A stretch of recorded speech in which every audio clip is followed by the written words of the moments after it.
তোমরা কি জানো কলিকাতার কালীঘাটের দেবী মূর্তিকে কারা গুড মর্নিং ম্যাডাম বলে সম্বোধন করত? ইয়ং বেঙ্গল গোষ্ঠীর সদস্যরা অর্থাৎ ডিডিজোর অনুগামীরা কলকাতার কালীঘাটের দেবী কালীকে গুড মর্নিং ম্যাডাম বলে সম্বোধন করত। কেন তারা এরূপ আচরণ করত? না, তারা হিন্দু ধর্মের প্রচলিত ধর্মবিশ্বাস, কুসংস্কার, পৌত্তলিকতা, পুরুষতন্ত্র, অস্পৃশ্যতা ইত্যাদির বিরুদ্ধে তারা প্রচার করার জন্য এইরূপ অশোভনীয় আচরণ করত। কারা এই গোষ্ঠীর সদস্য ছিলেন? না, তৎকালীন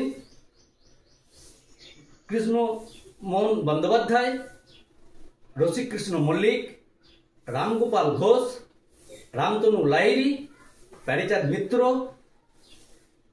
লালবিহারী দে, এই ছিল ইয়ং বেঙ্গল গোষ্ঠীর সদস্যরা। এই ইয়ং বেঙ্গল গোষ্ঠীর সদস্যরা তাদের মতবাদ কোন পত্রিকার মাধ্যমে প্রচার করতেন? না, এই ইয়ং বেঙ্গল গোষ্ঠীর সদস্যরা এনকোয়ার, পার্থেনন পত্রিকার মাধ্যমে তাদের এই উন্নাসিক ধর্মী মতবাদ প্রচার করতেন। এই গোষ্ঠীর নেতা কে ছিলেন? না, এই ইয়ং বেঙ্গল গোষ্ঠীর নেতা ছিলেন ডিডিজো। তিনি কোন কলেজে শিক্ষকতা করতেন? না, তিনি হিন্দু কলেজে শিক্ষকতা করতেন। তিনি কোন বিষয়ের উপর তিনি শিক্ষকতা করতেন? তিনি সাহিত্য ও ইতিহাস গ্রন্থের উপর শিক্ষকতা করতেন। তার জন্ম কত খ্রিস্টাব্দে?